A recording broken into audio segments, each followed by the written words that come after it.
آئیے پروگرام کا اگلا پڑاؤ جو اس پروگرام کا سب سے اہم حصہ میں مانوں گا، کیونکہ ہمارا پروگرام تاریخ اسلام کے حوالے سے چل رہا ہے، تاریخ اسلام کے حوالے سے ہمارا پروگرام چل رہا ہے، اور تاریخ اسلام کے اسلامک اسکالر ہمارے درمیان موجود ہیں، تو میں انہیں آواز دوں گا کہ وہ آئیں اور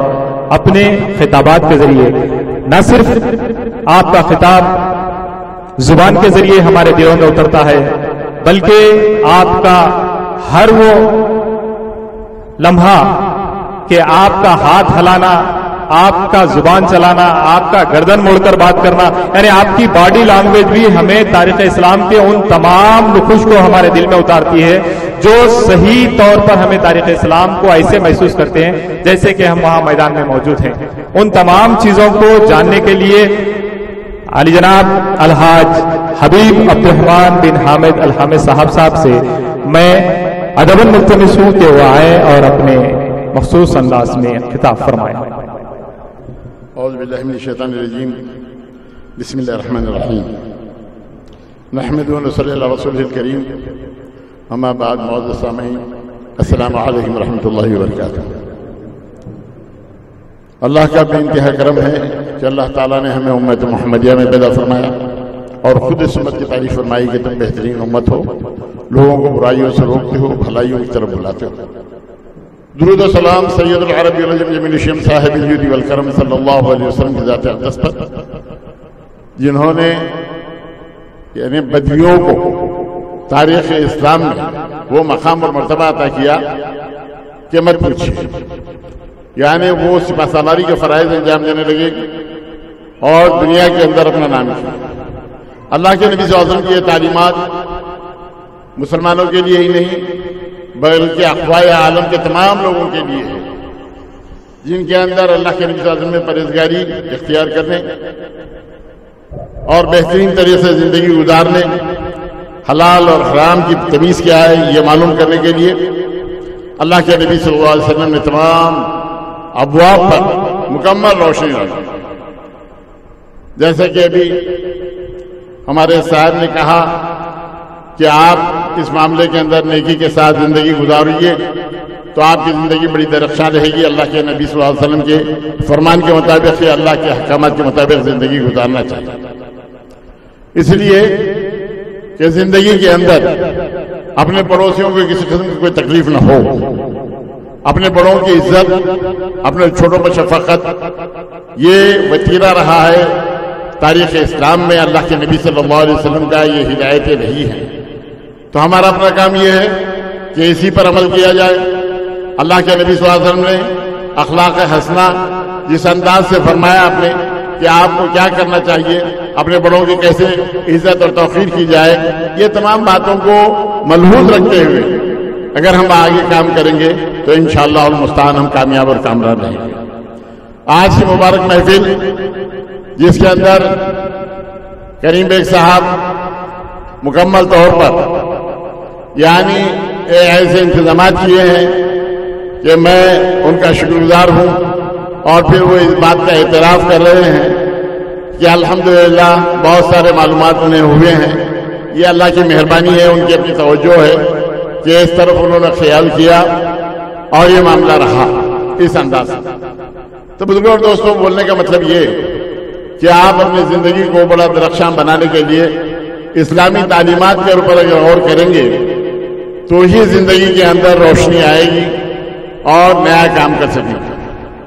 اور اگر خدا نہ خواستہ اس کے اندر کسی قسم کی کجی اور کمی رہ گئی تو معاملہ یہ ہوگا کہ ہم کامیاب اور کامران نہیں ہو سکیں گے۔ ہم کو کامیابی کے لیے یعنی اللہ کے نبی صلی اللہ علیہ وسلم کے بتائے ہوئے راستے پر چلنا پڑے گا۔ زندگی کا مقصد اللہ کی رضا ہے، اللہ کی رضا کے لیے ہم سب کچھ کام کر سکتے ہیں، ورنہ اللہ کی رضا صلی اللہ علیہ وسلم اگر داخل نہ ہو تو اس کے اندر ہم کسی قسم کا کوئی کام نہیں کر سکتے۔ تو میری گزارش آپ لوگوں سے یہ ہے کہ ہم کو اسلامی تعلیمات کی روشنی میں اپنی زندگی گزارنا ہے، اللہ کے نبی صلی اللہ علیہ وسلم کی سیرت کو سامنے رکھنا ہے، صحابہ کرام کی سیرت کو سامنے رکھنا ہے، اور اس پر ہی ہم اپنی زندگی اگر کریں تو ہم کامیاب اور کامران رہیں گے۔ اور اگر خدا نہ خواستہ آج جیسا کہ ماحول ہے، ہیروں زندگیوں کے اوپر، ہیروئنوں کی زندگی کے اوپر، یا کرکٹ کے پلیئروں کے اوپر، یا کبڈی کے پلیئروں کے اوپر اگر یہ نظر ہے ہماری، تو ہم یعنی دھوکے میں ہیں۔ دوسرے معنوں میں یہ کہ ہم اپنی زندگی کو صحیح طور پر سنوار نہیں سکتے۔ زندگی کو صحیح سنوارنے کے لیے اسلامی تعلیمات کا جاننا، ماننا، دیکھنا، عمل کرنا ضروری ہے۔ اسی انداز سے اگر آپ کام کریں گے تو انشاءاللہ المستعان زندگی کے اندر آپ کامیاب اور کامران رہیں گے۔ اور میری دعا یہ ہے کہ اللہ سبحانہ وتعالی ہم کو اس بات کی توفیق عطا کرے کہ ہم اسلامی تعلیمات کو اپنائیں اور اسی کے اندر ہم اپنی زندگی کریں تو انشاءاللہ المستعان ہم کامیاب اور کامران رہیں گے۔ میں شکر گزار ہوں کریم بیگ صاحب کا،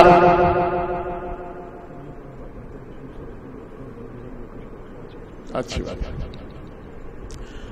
اللہ کے نبی صلی اللہ علیہ وسلم کی حیات طیبہ میں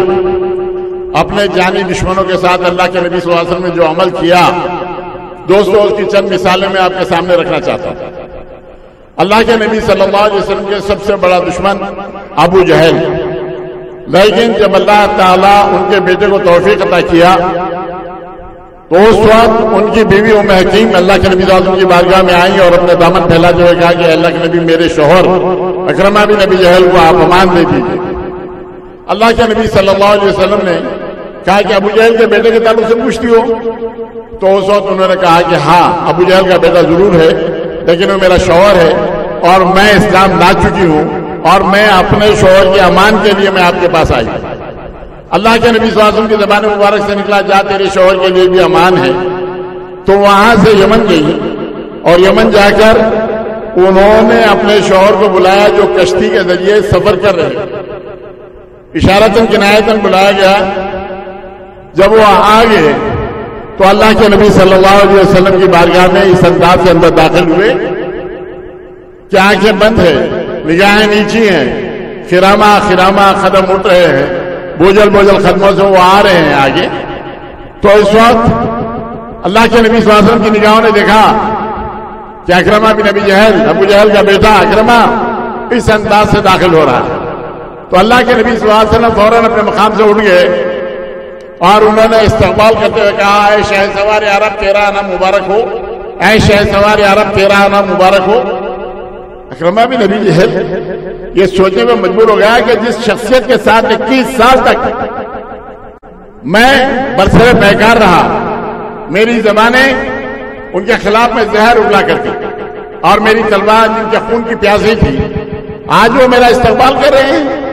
اس انداز سے زندگی میں ایک تغیر آیا، تبدیلی آئی، اور اس کے بعد کہا کہ اللہ کے نبی میرے قصور کو معاف کر دیجئے۔ تو اللہ کے نبی صلی اللہ علیہ وسلم کے ہاتھ بارگاہ خداوندی میں اٹھ گئے کہ پروردگارا میں اس کے قصوروں کو معاف کرتا ہوں، تو بھی اس کے قصوروں کو معاف کرنا۔ اکرمہ بن ابی جہل کی آنکھ سے آنسو روا ہے۔ بات دیکھنے والی نگاہوں نے دیکھا کہ اکرمہ بن ابی جہل سچے اور پکے مسلمان تھے۔ ہے جب ابوبکر صدیق کا دور خلافت آیا، مسلمہ ابن کذاب جس نے جھوٹا نبوت کا دعویٰ کیا، اس سے ایک جنگ ہوئی، جنگ یمامہ، جس کے اندر 1000 سے زیادہ مسلمان، 12,000 مسلمہ ابن کذاب کے آدمی ختم ہوئے۔ لیکن اس معاملے کے اندر ایک فائدہ یہ ہوا کہ وہ لوگ جو قرآن سے واقف کار تھے،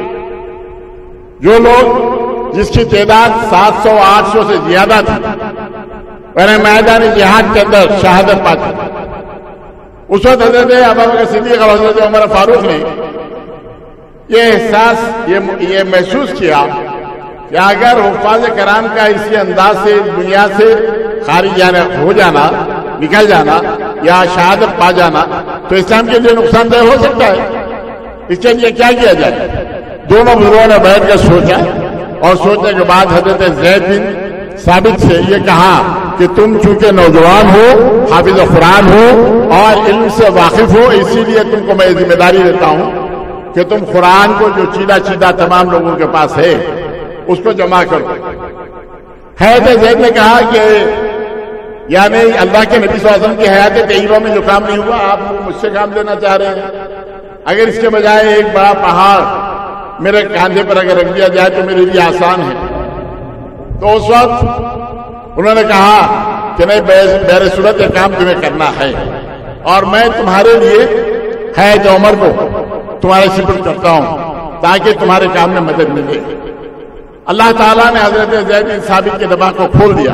جو حافظ قرآن تھے، اور پھر انہوں نے کام شروع کیا تو چیدہ جتنا قرآن جن کے پاس تھا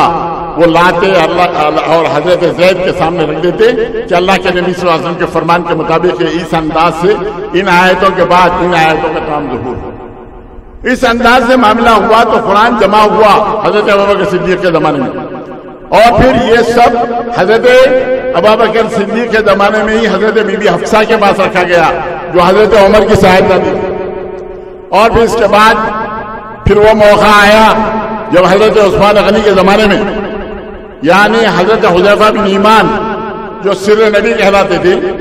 انہوں نے آ کر یہ کہا کہ اے اللہ کے نبی، اے خلیفۃ جانشین رسول، اس وقت مسلمان قرآن یعنی صحیح ڈھنگ سے نہیں پڑھ رہے ہیں، بہتر بات یہ ہے کہ آپ اس کے اندر کوئی اصلاح کرو۔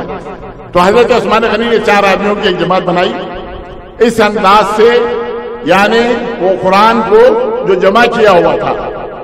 اس کو لایا گیا حضرت بی بی حفصہ کے پاس سے، اور اس کو پھر ترتیب دی گئی۔ اب دوستو معاملہ یہ ہے کہ وہ چونکہ اہل زبان تھی اس لیے اس کے اوپر کوئی اعراب یا نقطے نہیں تھے، لیکن اللہ کے نبی صلی اللہ علیہ وسلم کے بعد حضرت عثمان غنی کے زمانے میں ابو الاسود دویلی نے، یحییٰ یامر نے، عاصم لیثی نے یہ تمام کام انجام دیے، اور پھر تجدید اور سکنا کے لیے محمد خلیل احمد انہوں نے یہ کام انجام دیے۔ اس انداز سے آج جو ہم قرآن دیکھ رہے ہیں وہ حضرت عثمان غنی کے زمانے کا ہی قرآن ہے جس کو ہم دیکھ رہے ہیں، تو اس انداز سے جامع القرآن حضرت عثمان غنی کہتا ہے۔ تو اللہ کے نبی صلی اللہ علیہ وسلم کا یہ وصف رہا کہ جو بھی اللہ کے نبی صلی اللہ علیہ وسلم کے پاس آیا دامن رسول سے چمٹتا گیا، اللہ کے نبی صلی اللہ علیہ وسلم کا دست کرم ان پر اس انداز سے ہوتا رہا کہ جانی دشمن ہے لیکن اس کے باوجود قابل معافی ہے۔ جن کو اپنی غلطیوں کا اعتراف ہو، اللہ کے نبی صلی اللہ علیہ وسلم نے فرمایا جن کو اپنی غلطیوں کا اعتراف ہو ان سے کسی قسم کا کوئی مواخذہ نہیں کیا جاتا، میں ان کو معاف کرتا ہوں۔ یعنی اس انداز سے حضرت حاتم بن ابی بلتیہ جن سے ایک بڑا خصوص حضرت ہوا کہ اللہ کے نبی صلی اللہ علیہ وسلم کی اطلاع جو آپ مکہ فتح کرنے کے لیے جاتے ہوئے آپ جا رہے تھے تو اس کی اطلاع انہوں نے دی صفوان بن امیہ کو، اکرمہ بن ابی جہل کو، سہیل بن عمر کو۔ تو اس وقت اللہ کے نبی صلی اللہ علیہ وسلم نے فرمایا روضۃ الخاق پر پہنچو، تم وہاں میں ایک عورت ملے گی، اس کے پاس ایک تحریر ہے، وہ تحریر لیے ہوئے آنا۔ چنانچہ یہ لوگ گھوڑے دوڑاتے ہوئے پہنچے اور روضۃ الخاق پر اس عورت سے جب ملاقات کیے تو کہا کہ تیرے پاس جو تحریر ہے وہ دے دے، تو اس نے کہا کہ میرے پاس کوئی تحریر نہیں۔ تو اس وقت حضرت زبیر بن عوام، حضرت علی بن ابی طالب انہوں نے کہا اگر تو یہ بات سیدھے طریقے سے نہیں دے گی تو ہم تجھے برہنہ کریں گے۔ تو اس نے اپنے بالوں سے نکال کر وہ تحریر جو حضرت حاتم بن ابی بلتیہ نے لکھی تھی دے دی۔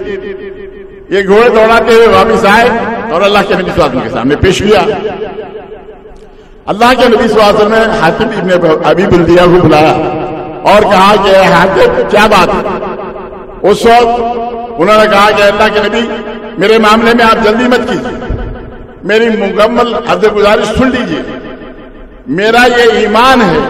جہاں آپ کے قدم پڑیں گے کامیابی آپ کے قدم چومے گی، یہ میرا ایمان ہے، میں منافق نہیں ہوں، میں سچا اور پکا مسلمان ہوں۔ میں محض اس لیے یہ کام کرنا چاہتا تھا کہ میرے اہل و عیال کے ساتھ ان لوگوں کا برتاؤ اچھا رہے، چنانچہ میں نے یہ کام کیا۔ تو اللہ کے نبی صلی اللہ علیہ وسلم نے فرمایا یہ شخص سچ کہتا ہے،